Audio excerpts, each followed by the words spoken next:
Au nom d'une certaine foi, d'une certaine idéologie religieuse quelconque, beaucoup d'hommes et de femmes prennent des risques insensés et parfois en meurent. La foi et l'intelligence sont-elles incompatibles? Non, pas du tout.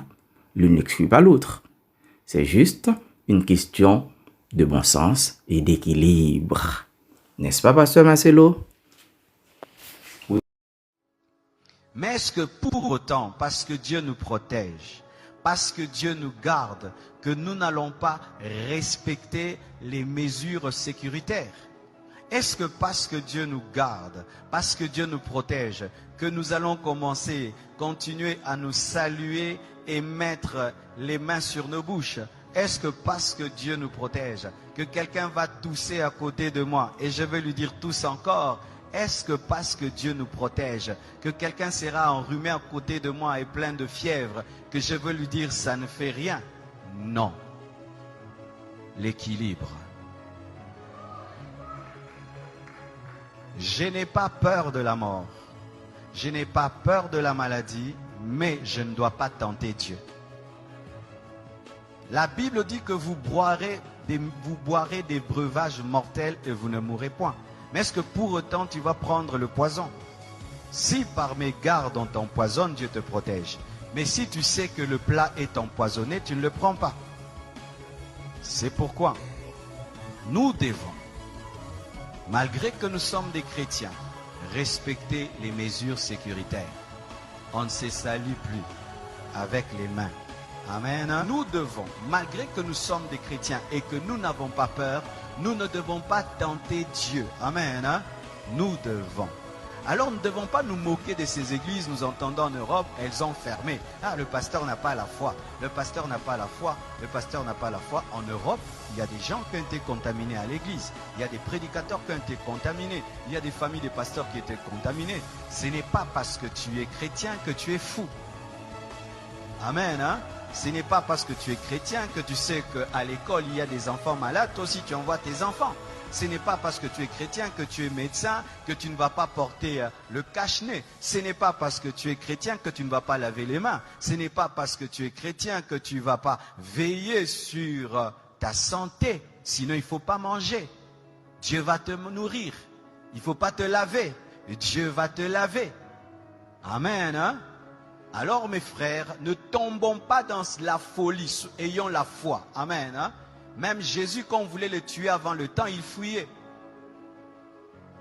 Jésus fuyait la mort quand ce n'était pas le temps de mourir. Il n'a pas dit, je suis le crucifié, tuez-moi. Non, quand il était bébé, il a fui la mort. On l'a amené en Égypte. Chaque fois qu'on voulait le tuer avant le temps de Dieu, Jésus évitait, il fuyait. Mais quand le temps est venu, il a accepté la mort. Et la Bible dit ceci, soyez simples comme des colombes, prudents comme le serpent. Donc si demain on nous dit qu'il faut respecter un maître, tu respectes un maître. Amen. Si demain on dit, eh bien maintenant il y a des millions de personnes, même au Congo, les églises ferment, on ferme. Fermer l'église, ce n'est pas fermer la foi. Fermer un bâtiment, ce n'est pas fermer l'église, parce que l'église n'est pas un bâtiment. Je vais venir là. Amen. Parce qu'il y a des gens qui, au nom de la foi, ils vont aller tenter Dieu et Dieu va leur prouver ce verset de Matthieu 4, versets 5 à 7. La Bible dit dans Matthieu 4, versets 5 à 7, le diable transporta Jésus dans la ville sainte, le plaça sur le haut du temple et lui dit, si tu es le Fils de Dieu, jette-toi en bas, mets-toi en danger. Si tu es le Fils de Dieu, jette-toi en bas, mets-toi en danger. Dieu te protège, car il est écrit, il donnera des ordres à ses anges à ton sujet, et ils te porteront sur les mains. Il lui présente une promesse de protection. Maintenant, il dit, mets-toi en danger, parce que Dieu a dit qu'il va te protéger quand tu seras en danger. De peur que ton pied ne heurte contre une pierre. Jésus lui a dit quoi? Tu as raison, je vais te prouver que je suis Fils de Dieu. Je vais me jeter et les anges vont venir. Il a fait ça. Il a dit quoi? Tu ne tenteras pas le Seigneur ton Dieu. C'est dire quoi? Tu n'obligeras pas Dieu à agir. On n'oblige pas Dieu à agir même s'il a promis. Dieu, tu as dit que 1000 tombent à ma droite, 1000 à ma gauche. Tu vois 50 personnes en train de tousser là-bas, à d'éternuer. Tu viens là-bas, robo-bo-bo-bo. Vous avez Covid-40. Amen. Hein? Parce que même j'ai écrit sur Internet, vous savez, la conférence qui était prévue à Montréal a été annulée. Ils m'ont appelé, ils m'ont dit c'est annulé parce que la loi là-bas a interdit pour la sécurité du peuple. Et les gens disent, oh, si vous étiez des hommes de Dieu, il fallait que vous puissiez, il fallait quand même tenir cette action-là. Même si tu la tiens.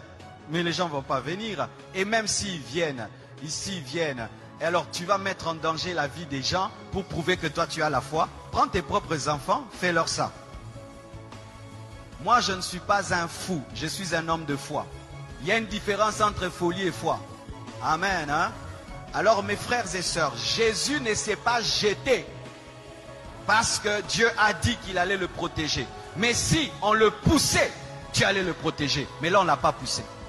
C'est-à-dire tu te retrouves dans un endroit et tu as mis toutes les mesures, mais tu touches sur un poignet. Et il y avait quelqu'un qui a laissé là le Covid. Toi tu touches, tu ne savais pas. Et puis tu mets là, Dieu te garde. Mais si Dieu te dit attention, le poignet est sale, prends vraiment l'alcool, lave. N'aimez pas le sang de Jésus, lave. Le sang de Jésus agit quand tu ne sais pas. Mais quand tu sais, utilise l'intelligence et la connaissance. Vous entendez cet équilibre, hein? Alléluia. Sinon tu vas aller au ciel avant. Amen. Je suis allé dans un hôpital, je trouvais un frère de l'église, il avait un cache-nez. Je vais dire, frère, tu manques la foi?